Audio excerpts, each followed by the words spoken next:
I remember that clear autumn day in Central Park as if it were yesterday. The leaves had turned that perfect shade of amber and russet, creating a natural carpet that crunched pleasantly beneath my worn sneakers.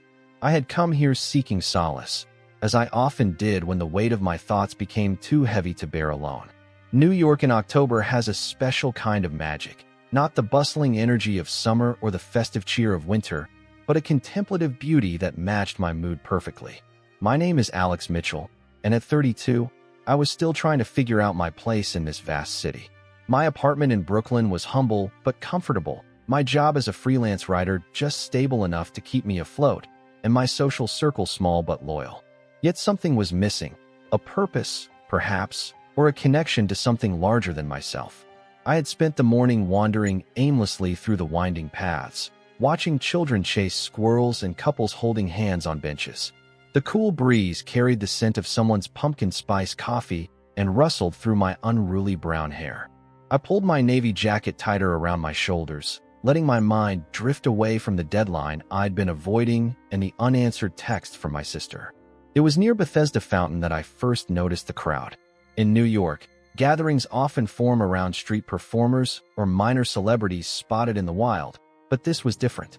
There was a reverent quality to the small semicircle of people, their attention fixed on a single figure standing near the edge of the water. Curiosity tugged at me, pulling me closer despite my usual inclination to avoid crowds.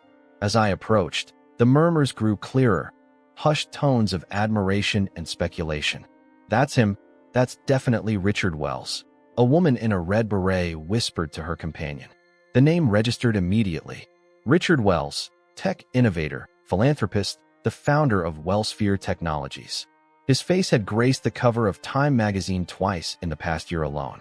What was a man worth billions doing in Central Park on a Tuesday morning, engaging with random passersby? He stood tall and imposing in a charcoal suit that probably cost more than my monthly rent. His silver-streaked dark hair was perfectly styled, and his posture exuded the confidence that comes from a lifetime of being listened to.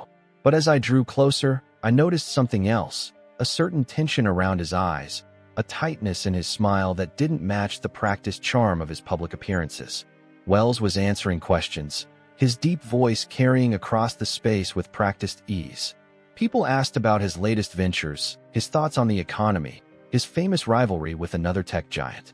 He fielded each inquiry with polished responses that sounded rehearsed yet genuine, a skill honed through countless interviews and press conferences. "Mr. Wells, what's next for Wellsphere?" asked an eager young man clutching a notebook. "Evolution is always the goal," Wells replied with a practiced smile. "We're exploring neural interfaces that will redefine human-computer interaction. But that's all I can say for now." I hung back, content to observe from the periphery.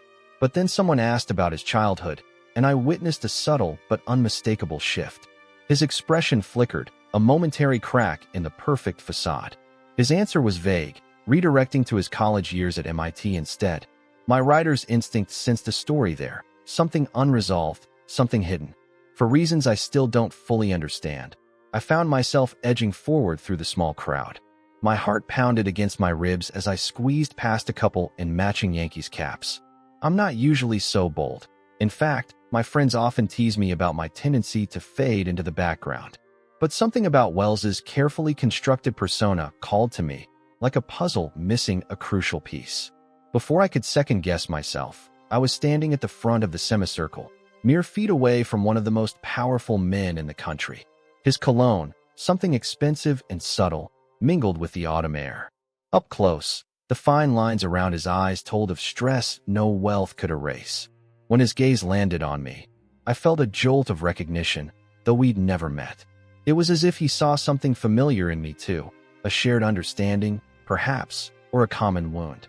Later, I would wonder if that moment of connection was what gave me the courage to ask the question that had inexplicably formed in my mind. "Why do you never visit your mother's grave?" The words left my mouth in a voice that sounded steadier than I felt. A collective gasp rippled through the onlookers. The question hung in the air between us, unexpected and jarringly personal. I had no idea where it had come from. I knew nothing about Wells's mother or her resting place. It was as if something else had spoken through me, tapping into a truth I couldn't possibly know. Wells's expression froze. For a split second, the billionaire CEO disappeared, replaced by a man caught utterly off guard. His eyes widened slightly, his lips parted, and his right hand twitched almost imperceptibly at his side. In that unguarded moment, I saw something raw and wounded, a glimpse behind the curtain of wealth and success. The silence stretched painfully as everyone held their breath, shocked by my audacity. I felt heat rising to my cheeks, embarrassment mingling with a strange certainty that my question, however inappropriate, had touched on something real. This was the moment that would change everything, though neither of us knew it yet. This seemingly random encounter in Central Park on an ordinary autumn morning would set in motion a series of events that would transform both our lives in ways I couldn't begin to imagine. The question hung between us like a bridge and a chasm all at once, connecting us even as it exposed the vast unknown that separated us. And as I stood there, awaiting his response, I couldn't shake the feeling that this moment had somehow been inevitable, that all the random turns and choices of my life had been leading me here, to this question, to this man, to a truth waiting to be uncovered. The crowd around us seemed to dissolve into a distant blur as Richard Wells and I locked eyes. His composure, so masterfully maintained throughout his public appearance, visibly faltered. A muscle twitched in his jaw, and I watched his Adam's apple bob as he swallowed hard. "Sorry, you must be mistaken," he finally said, his voice carrying a weight that belied the simplicity of his words. "I don't know what you're talking about." But his eyes told a different story. They darted away from mine, finding sudden interest in the pattern of fallen leaves at our feet. His hands, which had been gesturing confidently moments before, now retreated to his pockets. The transformation was subtle but unmistakable, like watching a fortress raise its drawbridge. A woman in a business suit, likely his personal assistant, stepped forward protectively. "Mr. Wells has another engagement," she announced firmly, checking her watch with exaggerated concern. "We need to wrap this up." The small crowd began to disperse, murmuring among themselves. I caught fragments of their whispered judgments. "Inappropriate. Who does he think he is? Crossing a line." And they were right, of course. My question had been presumptuous, intrusive even. I had no right to probe into this stranger's personal grief, regardless of his public status. Yet I couldn't move. My feet felt rooted to the spot as shame and something else, something like conviction, battled within me. The question had come from somewhere beyond conscious thought, like a truth that had been waiting to be spoken. "I'm sorry," I managed to say as people filtered away. "I don't know why I asked that." Wells studied me with new intensity, as if seeing me properly for the first time. His expression was unreadable, a complex mixture of wariness, curiosity, and what might have been relief. "What's your name?" he asked quietly, once most of the onlookers had moved on. "Alex Mitchell," I replied, surprised by his interest. His assistant stepped closer, murmuring something about their schedule, but Wells silenced her with a subtle gesture. "Walk with me, Alex Mitchell," he said, not quite a request but not exactly a command either. Before I could fully process what was happening, we were strolling along the pathway that circled the fountain, autumn leaves swirling around our feet. His security detail followed at a discreet distance, far enough to give us privacy, but close enough to intervene if necessary. "That was quite a question," Wells said after we'd walked in silence for several minutes. His tone was measured, neither accusatory nor friendly. "Most people ask about stock prices or upcoming product launches." "I shouldn't have asked it," I said, running a hand through my hair nervously. It was completely out of line. "Perhaps," he conceded, "but I'm more interested in why you asked it. We've never met. You know nothing about my mother." I shook my head, struggling to articulate something I didn't understand myself. "I honestly don't know. It just came out, like I was supposed to ask it." Wells's pace slowed, and he turned to face me directly. The morning sunlight caught the silver in his hair, creating a momentary halo effect that contrasted sharply with the darkness in his eyes. "Are you a journalist?" he asked bluntly. "Is this some kind of ambush interview technique?" "No," I answered honestly. "I'm a freelance writer, but I mostly cover local arts and culture for online publications. Nothing remotely investigative." He studied me for a long moment, as if trying to read the truth directly from my face. Whatever he saw there must have satisfied him, because he gave a short nod and resumed walking. Your question, he said finally, touched on something private, something I don't discuss. The implication was clear, the conversation was over. But instead of feeling rebuffed, I sensed a door had opened, however slightly. His non-answer was, in itself, revealing. There was a story there, one he was neither willing to share nor able to completely deny. We reached a junction in the path, and Wells stopped again. I should go? My team is waiting. Of course, I said, stepping back. Thank you for not having your security throw me into the fountain. A ghost of a smile played at the corners of his mouth, the first genuine expression I'd seen from him.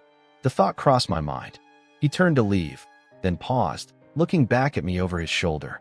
How did you know? He asked, his voice barely audible over the rustle of leaves and distant park sounds. About the grave?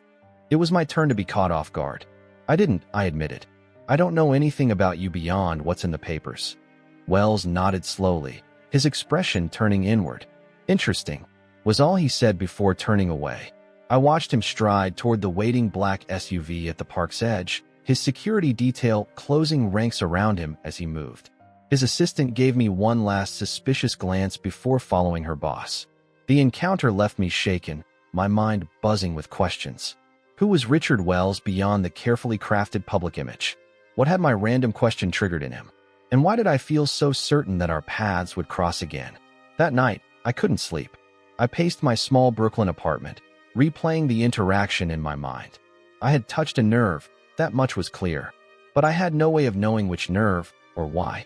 I sat at my cluttered desk around midnight and opened my laptop, typing Richard Wells' mother into the search bar. The results were surprisingly sparse for someone of his prominence. His official biography mentioned that he was born in Chicago to Margaret and Thomas Wells, that his father had been an engineering professor, and that both parents were deceased. There were a few old photographs from his college graduation showing a tall, stern-looking man and a petite woman with Richard's same intense eyes. But details about their deaths or burial locations were conspicuously absent. I dug deeper, scanning through old interviews and profiles. In each one, Wells skillfully redirected questions about his family to focus instead on his work or philanthropic efforts. It was a pattern too consistent to be coincidental, a deliberate omission that now seemed significant in light of our encounter. Around 2 a.m, I found myself on a genealogy website, tracking death certificates and cemetery records. Margaret Wells had died 15 years ago, according to public records. She was buried in Graceland Cemetery in Chicago, a historic resting place for many of the city's elite. I sat back in my chair, rubbing my tired eyes. Why would a son never visit his mother's grave? And why would that question affect such a powerful man so deeply? As dawn broke over the Brooklyn skyline, I finally fell into a restless sleep, my dreams filled with images of Richard Wells standing alone in a graveyard, surrounded by autumn leaves that whispered secrets I couldn't quite hear. I awoke hours later to the insistent buzzing of my phone. Groggy and disoriented, I fumbled for it on my nightstand, expecting to see my editor's name on the screen, reminding me about a missed deadline. Instead, it was a text from an unknown number, Central Park. Bowbridge, 2 p.m. today. Come alone. I stared at the message, my heart suddenly pounding. There was no signature, no explanation needed. Somehow, I knew exactly who it was from, and that I would be there, driven by a curiosity that had already pulled me far beyond the boundaries of ordinary caution. I arrived at Bowbridge 20 minutes early, my nerves making it impossible to sit still in my apartment any longer. The iconic cast-iron structure arched gracefully over the lake, its Victorian elegance a stark contrast to the modern city skyline visible through the trees. A light rain had fallen earlier, leaving the air fresh and the walkways glistening. I paced back and forth, checking my watch every few minutes, wondering if I had misinterpreted the message or if Richard Wells had thought better of meeting me. At precisely 2 p.m., a figure appeared at the opposite end of the bridge, not Wells himself, but the same assistant who had been with him yesterday, her tailored pantsuit exchanged for more casual attire that still managed to look expensive. "Mr. Wells is waiting," she said without preamble, gesturing toward a secluded path that led away from the main thoroughfare. "I'll take you to him." She led me to a quiet spot near the ramble, where a man sat alone on a bench, dressed in jeans and a gray cashmere sweater that made him almost unrecognizable from the imposing CEO of yesterday. Without the power suit in the audience, Richard Wells looked both younger and more vulnerable. He was staring at the water, seemingly lost in thought. His assistant nodded to him, and then to me before retreating to a discreet distance, leaving us in a bubble of privacy amidst the public park. "Thank you for coming, Mr. Mitchell," Wells said, not looking up from the water. "Alex," I corrected automatically, taking a seat beside him, leaving enough space between us for comfort. "Alex," he echoed, finally turning to face me. Dark circles shadowed his eyes, suggesting he might have slept as poorly as I had. "I imagine you're wondering why I asked you here." The thought crossed my mind, I admitted, along with wondering how you got my number. A rueful smile flickered across his face. "When you run a tech company, certain information isn't difficult to access." He must have seen my expression change because he quickly added, "Nothing invasive. Your number is listed in the contributor section of several publications you've written for." I nodded, accepting this explanation though not entirely convinced by it. "So why am I here, Mr. Wells?"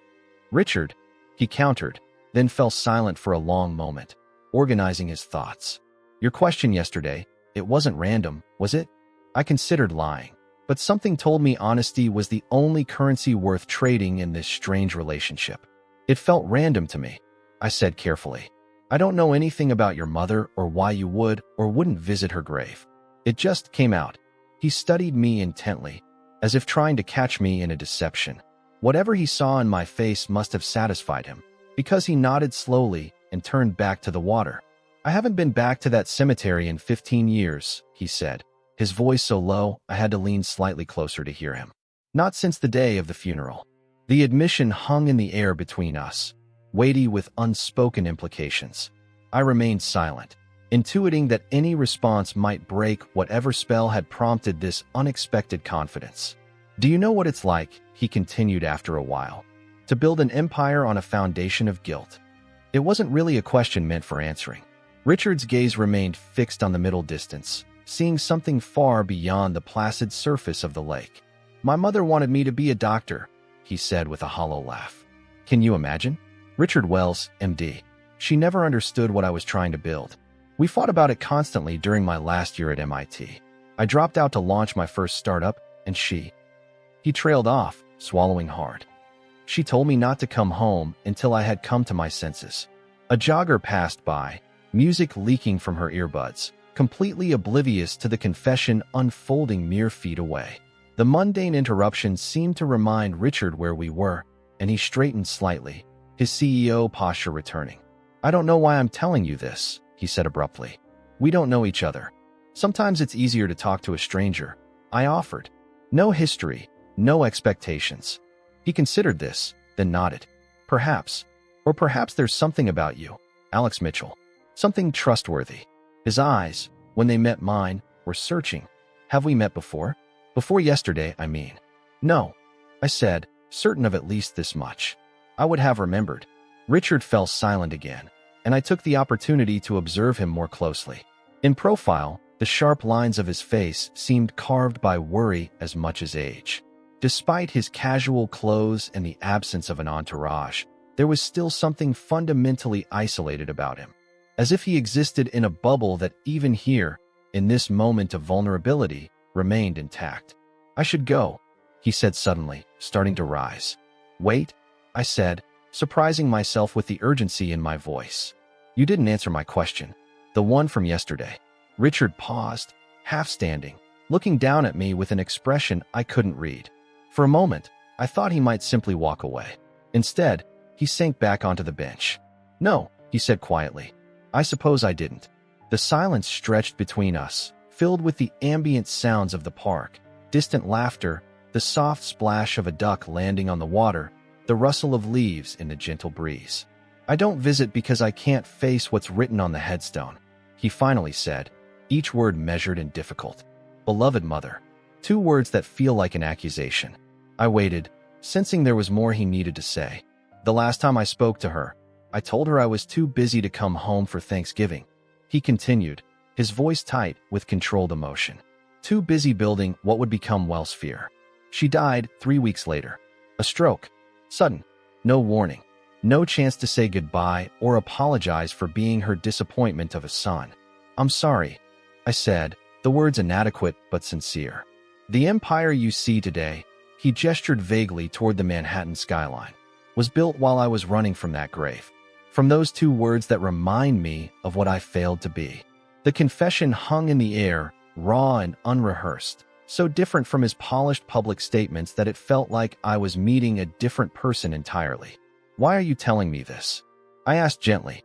Richard turned to me, his expression open in a way that transformed his features. "I've been asking myself the same question since I sent that text. I think it's because you saw something yesterday.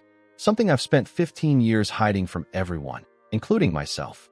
In that moment, I understood that whatever had begun between us at Bethesda Fountain was far from over. Richard Wells, the billionaire who had everything, was haunted by the one thing his wealth couldn't fix, his past. "What happens now?" I asked. "I don't know," he admitted, the simple confession seeming to cost him more than any of the previous revelations. "But I'd like to talk again, if you're willing." I nodded, surprisingly certain of my answer despite the strangeness of the situation. "I am." The days that followed took on a dreamlike quality. I continued my usual routines, meeting deadlines, buying groceries, calling my sister, but these ordinary activities now felt like placeholders between my conversations with Richard. We met every few days, always in different, quiet corners of the park, always with his security hovering just out of earshot. I began keeping a journal of our meetings, not with any intention of publishing. Richard had made me promise that everything he shared was off the record, but because the experience felt too significant to trust entirely to memory. My worn leather notebook filled with his stories, fragmented glimpses into a life lived in the spotlight, but haunted by shadows the public never saw. He told me about his father, Thomas, a brilliant but cold man who had taught Richard that achievement was the only acceptable currency for earning love. About his childhood in Chicago's affluent Lincoln Park neighborhood, in a house that was aesthetically perfect but emotionally barren. About Margaret, his mother, who had tried to soften her husband's rigid expectations, but who had her own dreams for her only son, dreams that didn't include him becoming a tech mogul. "She wanted security for me," Richard explained during one of our walks. "She grew up poor in rural Wisconsin, became a nurse because it meant stability, respect, helping others. She couldn't understand why I would gamble everything on something as uncertain as technology." Between these meetings, I found myself researching obsessively, not just about Richard and his family, but about grief, guilt, and the complex relationships between parents and children. I read psychology books and memoirs of loss, wondering if I might find some insight that could help him navigate his unresolved pain. And always, there was the question of why me? Why had he chosen to confide in a stranger, a nobody writer with no connection to his world of wealth and power? Sometimes I caught him looking at me with that same puzzled expression from our first meeting, as if he too was trying to understand what invisible thread had connected us. As October gave way to November, I noticed subtle changes in Richard. Moments of humor began to emerge through the cracks in his armored exterior. His smile, when it appeared, reached his eyes more often. He asked questions about my life, my childhood in Connecticut, my struggle to make a living as a writer in an increasingly digital world, my own complicated relationship with my parents. But beneath these gradually warming exchanges, there remained something unresolved, a tension that centered around that first question about his mother's grave.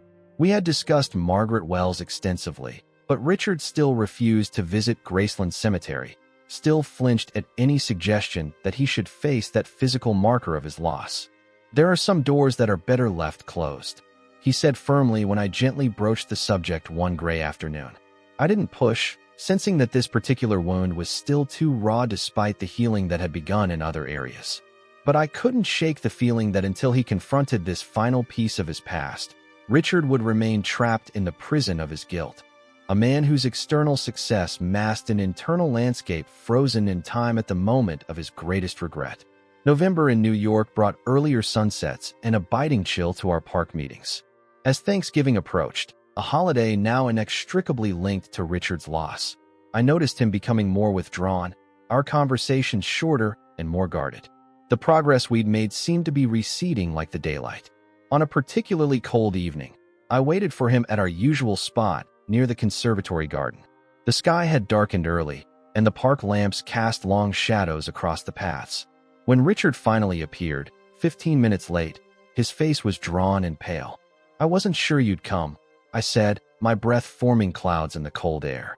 He didn't respond immediately, just settled onto the bench beside me and stared at his clasped hands.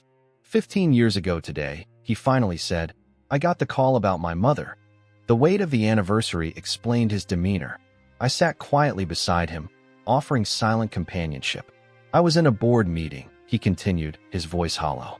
"The first major investor meeting for WellSphere. My assistant came in with a note. I ignored it until after the presentation." He swallowed hard. By the time I called back, it was too late. She was already gone. I reached out instinctively, placing my hand over his cold ones. He didn't pull away. "I've been thinking about what you asked me," Richard said. "That first day, about the grave. I think I'm ready to tell you the whole truth." He looked up, his eyes reflecting the lamplight. "But not here. Would you come somewhere with me?" 20 minutes later, we were sitting in the back of his private car, winding through Manhattan traffic. His driver and security detail were discreetly silent in the front, a privacy divider half closed between us. Richard gazed out at the passing city lights, seemingly lost in thought. "Where are we going?" I finally asked as we crossed the Queensboro Bridge. "My home," he replied simply. I'd imagined Richard Wells living in a penthouse overlooking Central Park or perhaps a historical brownstone in the Upper East Side. Instead, the car took us to a modernist structure in Long Island City, a converted warehouse with walls of glass overlooking the East River and the Manhattan skyline. It stood alone amidst ongoing development, isolated and striking against the night sky. Inside, the space was expansive yet strangely impersonal. Museum-quality art hung on the walls, but there were no photographs, no mementos, nothing to suggest a life beyond work. It reminded me of an upscale hotel suite rather than a home. "Drink," Richard offered, moving to a minimalist bar area. "Just water," I replied, taking in my surroundings. "How long have you lived here?" 5 years, he said, pouring himself a scotch. "I'm rarely here except to sleep." He led me to a sitting area facing the spectacular view of the city. We sat across from each other, the lights of Manhattan creating a glittering backdrop to our conversation. "What I'm about to tell you," Richard began after taking a long sip of his drink, "I've never told anyone. Not my closest advisors, not the therapists I've seen over the years, not even my ex-wife." I nodded, understanding the significance of his trust. "Margaret Wells was not my biological mother," he said, his eyes fixed on the skyline rather than on me. "The woman who gave birth to me was named Elizabeth Conroy. She was my father's graduate student at Northwestern. They had an affair when she was 23 and he was a married professor of 41. I sat very still, absorbing this revelation and its implications. When Elizabeth got pregnant, my father offered her money for an abortion. When she refused, he told her his career and marriage were too important to risk. He wanted nothing to do with either of us." Richard's voice was factual, stripped of emotion. "Elizabeth gave birth to me and raised me alone for the first 3 years of my life. We lived in a tiny apartment in Rogers Park, and she worked 2 jobs while finishing her degree." He set his glass down with deliberate care. "When I was 3, Elizabeth was diagnosed with an aggressive form of leukemia. She knew she wouldn't survive long enough to see me grow up. With no family to turn to, she made what she felt was the only choice she could for my welfare. She contacted my father." Richard stood abruptly, moving to the window as if the physical distance might help him continue. Thomas Wells had built a respectable life by then. He and his wife, Margaret, were pillars of the academic community. Margaret couldn't have children, a fact that caused her great sorrow. When Elizabeth approached them about taking me after her death, Margaret saw it as an answer to her prayers. Thomas saw it as a threat to his carefully constructed life. "What happened?" I asked quietly when his silence stretched too long. "They struck a deal," Richard said, turning back to me. "Margaret and Thomas would adopt me and raise me as their own son. In exchange, Elizabeth would never contact me again, and the truth of my parentage would remain a secret forever. My birth certificate was altered. My existence before age 3 was erased. As far as the world knew, I was Richard Wells, born to Margaret and Thomas Wells of Chicago, Illinois. The revelation landed like a physical blow. My mind raced to reconstruct the narrative of Richard's life with this new information. And Elizabeth? What happened to her? She died 6 months after the adoption was finalized. I have one photo of her, the only possession I have that connects me to my life before the Wells family. He walked to a wall panel that, when pressed, revealed a hidden safe. From it, he removed a worn envelope and handed it to me. Inside was a simple snapshot showing a young woman with laughing eyes holding a toddler on her lap. Even in the faded photograph, I could see Richard's features in the woman's face. The same intense gaze, the same determined set of the jaw. "You look like her," I said softly. "Yes," Richard agreed, taking back the photo and studying it. "Margaret kept this for me. She gave it to me on my 18th birthday, along with the truth about my adoption. It was the one promise to Elizabeth she insisted on keeping, that I would someday know who my real mother was." "And Thomas?" I asked, beginning to understand the complexities of Richard's childhood. He never acknowledged the truth, even after Margaret told me. He maintained the fiction until his death. In his mind, I was his son, his achievement, his legacy. Richard's voice hardened. "Margaret was the one who loved me unconditionally. She was the one who fought for me to know the truth. And she was the one I disappointed most deeply when I chose business over medicine." The pieces suddenly clicked into place. "The grave," I said slowly. "The one I asked about, it wasn't Margaret's." Richard shook his head, his expression pained. "No, it was Elizabeth's. Margaret took me there once, after she told me the truth. I was too young, too angry at the deception to appreciate what she was trying to do. I refused to return, and she never forced the issue." He paused, his voice dropping to nearly a whisper. "But Margaret always went. Every year on Elizabeth's birthday, she would bring flowers and sit and talk to her, the woman she'd never met but to whom she owed her greatest joy." I sat in stunned silence, trying to process the layers of this revelation. Richard Wells, the self-made billionaire, had been shaped by two mothers, one he couldn't remember but whose absence defined him, and one whose love he had rejected in his ambition. After Margaret died, Richard continued, "I found her journals.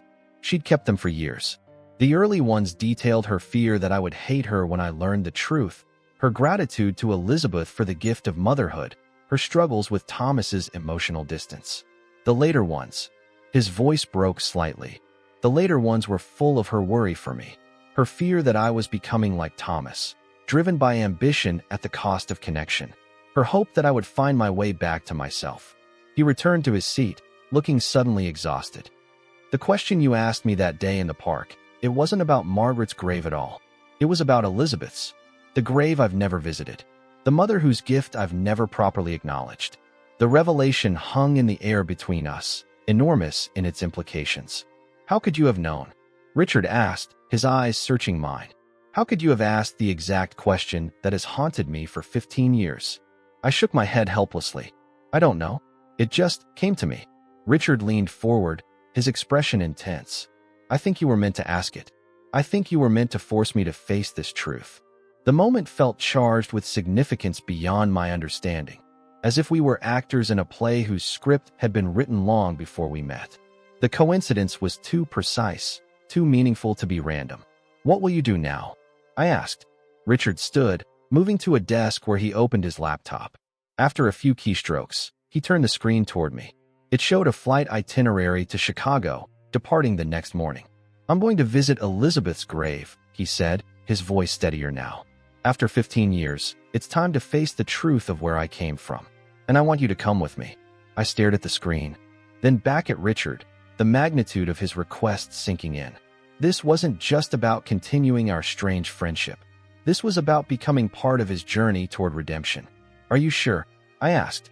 "I've never been more certain of anything," he replied, the words carrying a weight that seemed to fill the space between us. "You asked the question. Now I need you to help me find the answer." Dawn found us at a private airstrip in New Jersey, boarding Richard's corporate jet. I had gone home only long enough to pack an overnight bag and feed my neighbor's cat, which I was watching while she was away. The night had been sleepless, my mind whirling with the enormity of Richard's revelation and the strange role I had somehow played in his story. The luxury of private air travel was entirely new to me. The plane's interior was elegant but understated, with buttery leather seats and polished wood accents.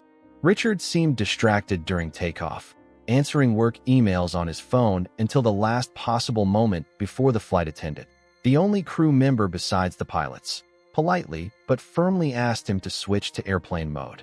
"Sorry," he said, setting the phone aside. Force of habit.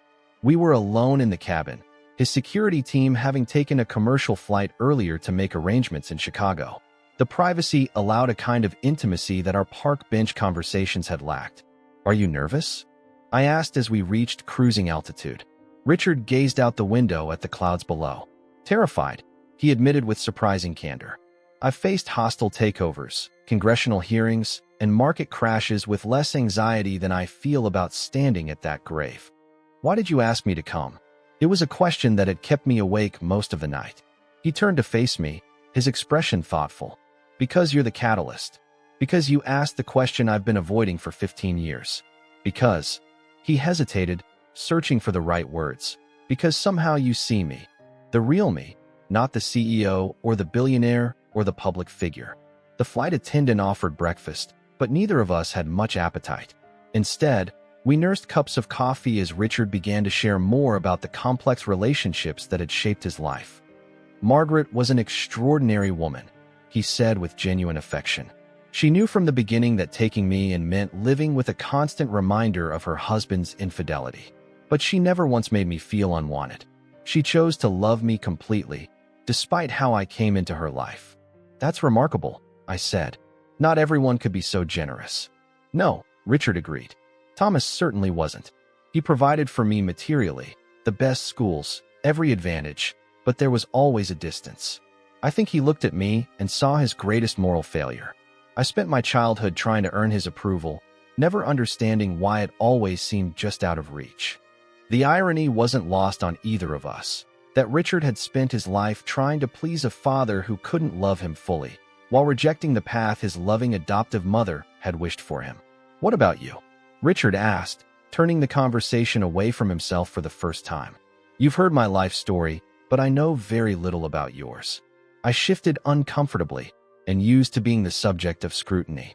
"Not much to tell. Middle-class upbringing in Connecticut. Parents who expected me to become a lawyer or doctor, but settled for me being a moderately successful writer. No hidden adoption secrets or billionaire status, I'm afraid." Richard smiled, a genuine expression that transformed his usually guarded face. "But there must be something that drives you. Some passion or pain that shapes your choices." The question struck closer to home than I would have expected. "I suppose." I began hesitantly. "I've always felt like I was meant for something more. Not fame or wealth, but something meaningful. Some purpose beyond just existing." "And have you found it?" I looked at him directly. "I think I might be finding it now." The moment hung between us, charged with unspoken understanding. Before either of us could continue, the pilot announced our descent into Chicago. O'Hare Airport faded behind us as a sleek black car carried us toward the northern suburbs where Richard had grown up. The November day was gray and cold, the sky threatening snow. Chicago's famous wind whipped dried leaves across the sidewalks and rattled bare tree branches. "We'll go to the cemetery first," Richard decided, his voice tense. "Better to face it before I lose my nerve." Graceland Cemetery was a sprawling Victorian-era garden cemetery, the final resting place of many of Chicago's elite. Our driver navigated the winding roads between ancient oak trees and elaborate mausoleums until we reached a quieter section where more modest headstones dotted the carefully maintained lawn. Richard sat motionless when the car stopped. "I don't know if I can do this," he whispered, looking suddenly pale. I reached across the seat and took his hand. "You can. I'll be right beside you." The cold air hit us like a physical blow as we stepped from the car.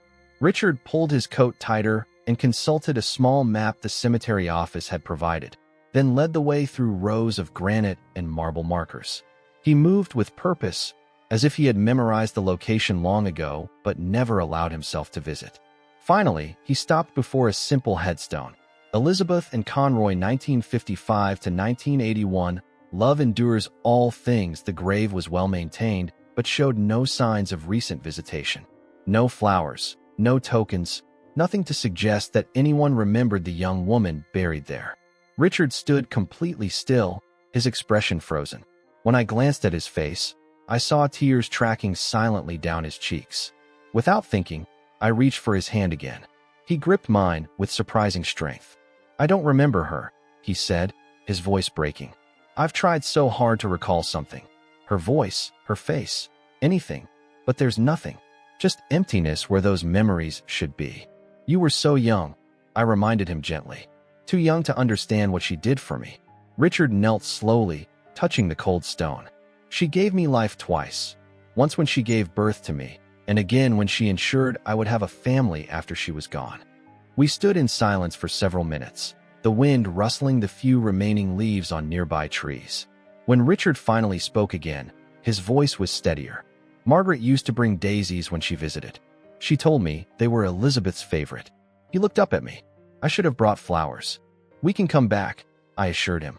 Richard nodded, then reached into his coat pocket and withdrew the worn photograph of Elizabeth holding him as a toddler. He traced her face with his finger. "Thank you," he whispered to the stone. "I'm sorry it took me so long to come." As we walked back to the car, Richard seemed both drained and somehow lighter, as if a weight had shifted, if not entirely lifted. "There's one more place I need to go," he said once we were settled in the back seat. The address he gave the driver took us to Lincoln Park, to a tree-lined street of stately homes. The car pulled up before a handsome red brick house with white columns flanking the entrance. Despite the cold, I rolled down my window to get a better look at the place where Richard had grown up. "It looks exactly the same," he mused, studying the house with a mixture of nostalgia and apprehension. "I haven't been back since Margaret's funeral. Do you want to try to go inside? See if the current owners might let you look around." Richard shook his head firmly. "No, I just needed to see it again, to remember where I came from." After a long moment, he added, "Margaret's grave is at Rose Hill Cemetery. Would you mind if we went there next?" The visit to Margaret's grave was both similar to and entirely different from our stop at Elizabeth's.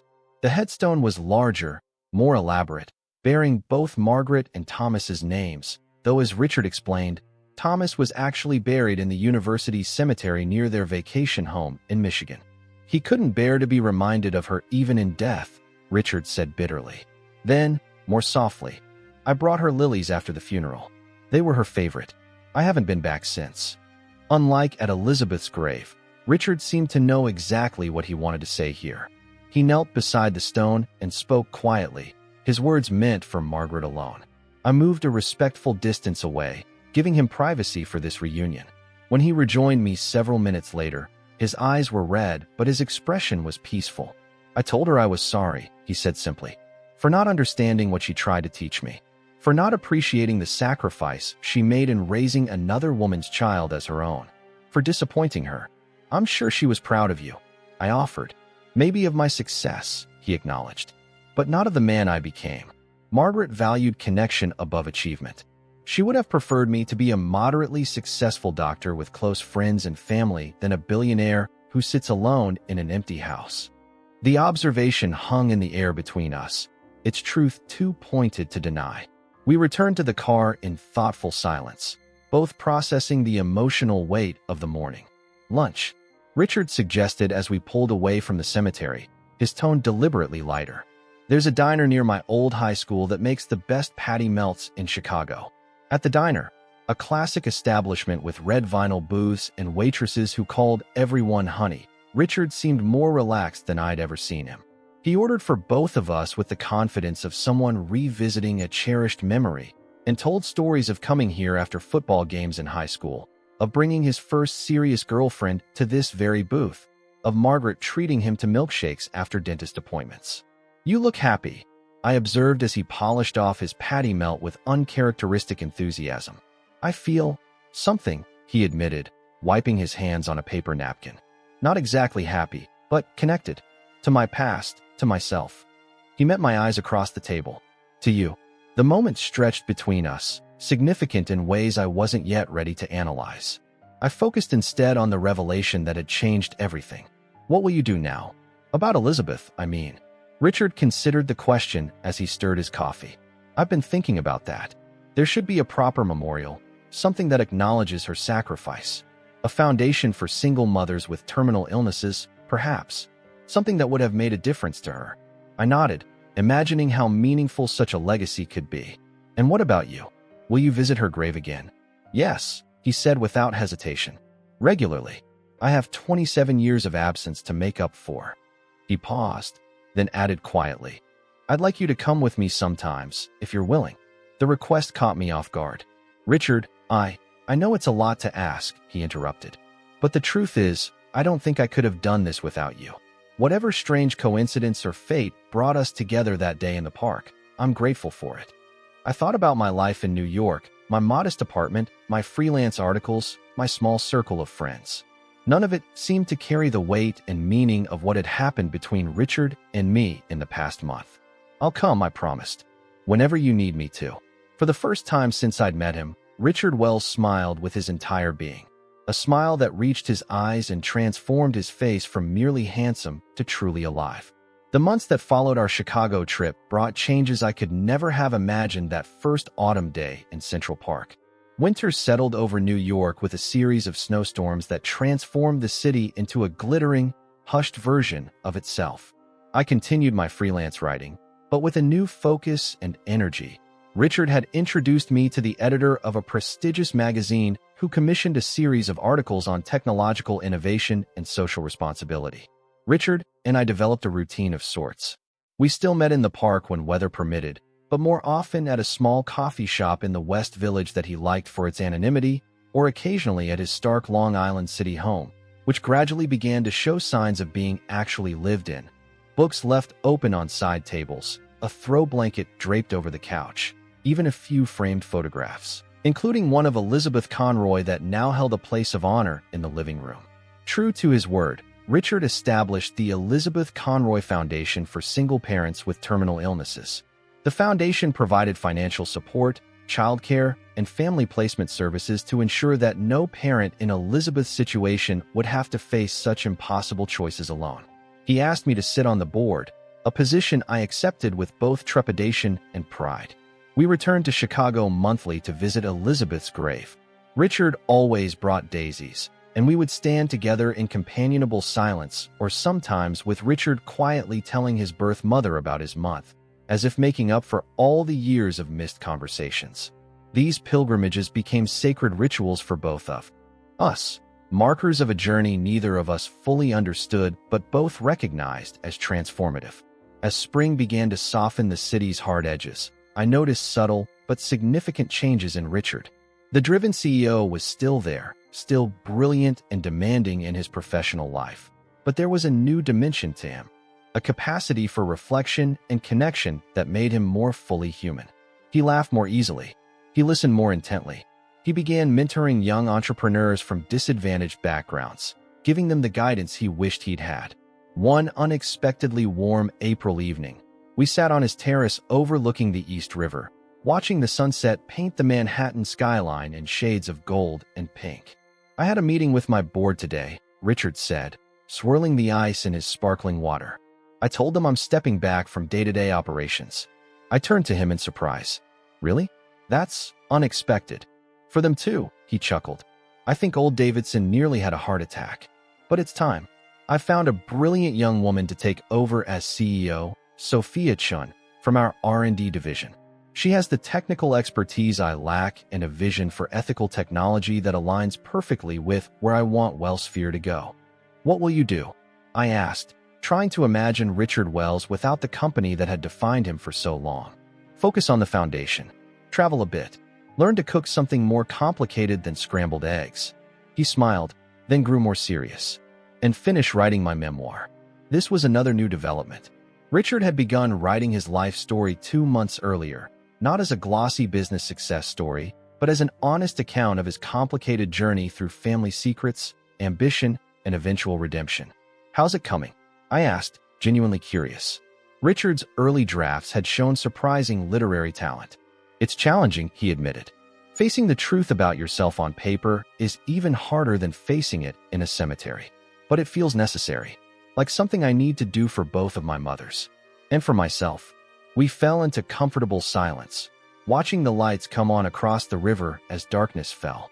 When Richard spoke again, his voice had a different quality, hesitant, almost vulnerable.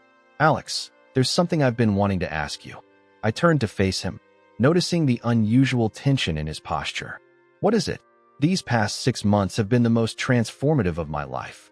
I've faced truths I spent decades running from. I've reconnected with parts of myself I thought were lost forever. He paused, gathering his thoughts. And it's all because of you, because of that strange, perfect question you asked that day in the park. I shook my head. You did the hard work, Richard. I just happened to be there. No, he insisted. It wasn't coincidence. I've come to believe that our meeting was meant to happen, that you were somehow sent to ask the exact question I needed to hear. The intensity in his eyes made me slightly uncomfortable. Richard, just listen, he said gently. I don't expect you to believe in fate or cosmic intervention or whatever force might have brought us together. But I do need you to understand how profoundly you've changed my life. He took a deep breath, which is why I wanted to ask if you would consider making our arrangement more formal. My heart skipped a beat, not sure what he was suggesting. Formal. I'd like you to collaborate with me on the memoir, he clarified. Not as a ghostwriter. Your name would be on the cover alongside mine. Equal partners in telling this story. Relief and something like disappointment washed through me simultaneously. Oh, that's incredibly flattering, but I've never written anything that substantial before. You understand me better than anyone else, Richard said simply. There's no one else I trust with this story. The opportunity was extraordinary, career-defining for a writer like me. Yet I hesitated, sensing that once I agreed, the trajectory of my life would bend irreversibly toward Richard's orbit. Can I think about it? I asked. He smiled, seemingly pleased rather than disappointed by my caution. Of course. Take all the time you need.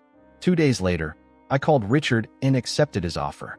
By summer, we had established a writing schedule, 3 days a week at his home, working side by side in his newly created study, a warm space with comfortable chairs and walls lined with books that bore little resemblance to the impersonal showcase his home had once been.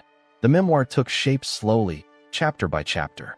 We began with Elizabeth, her youth, her brilliance, her brief relationship with Thomas Wells, her courage in the face of her illness. Richard hired a private investigator to fill in the gaps, tracking down Elizabeth's college roommate, her medical records, even finding additional photographs that brought her to life for both of us.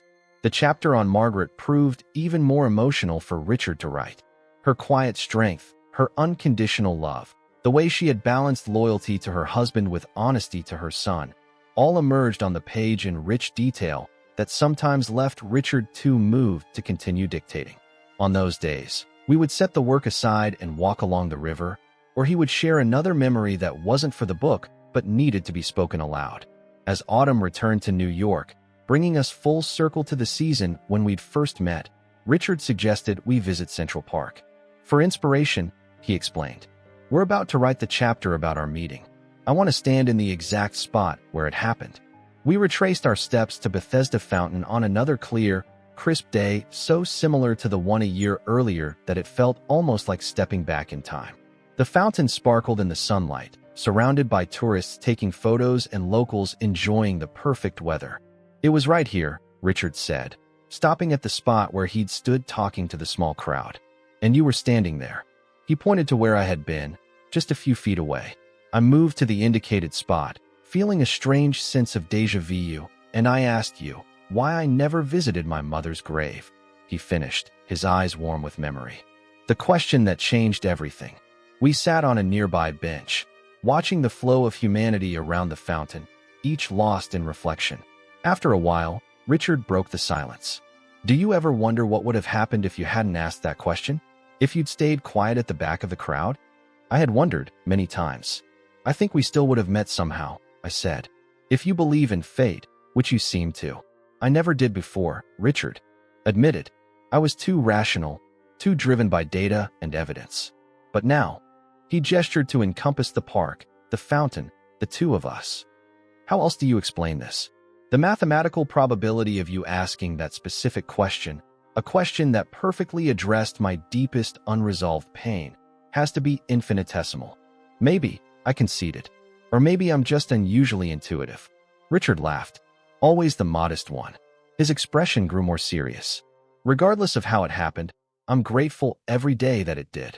My life has purpose and meaning now beyond accumulating wealth or power. I have connections, real ones, not just business relationships. I have peace with my past. As he spoke, I realized that I, too, had been transformed by our strange encounter. The restless searching that had characterized my life before, the sense that I was meant for something more meaningful, had quieted. In helping Richard find his truth, I had stumbled upon my own purpose. The memoir is almost finished, I observed. What comes next? Richard considered the question. The foundation will keep expanding. I want to establish branches in other cities, maybe eventually other countries. I've been talking with some people at Northwestern about endowing a scholarship in Elizabeth's name. And for you personally?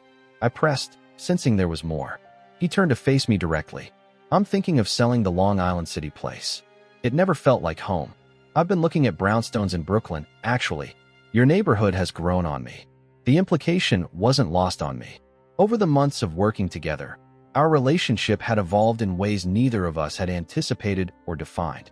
We existed in a space somewhere between professional colleagues, close friends, and something more profound that neither of us had been ready to name.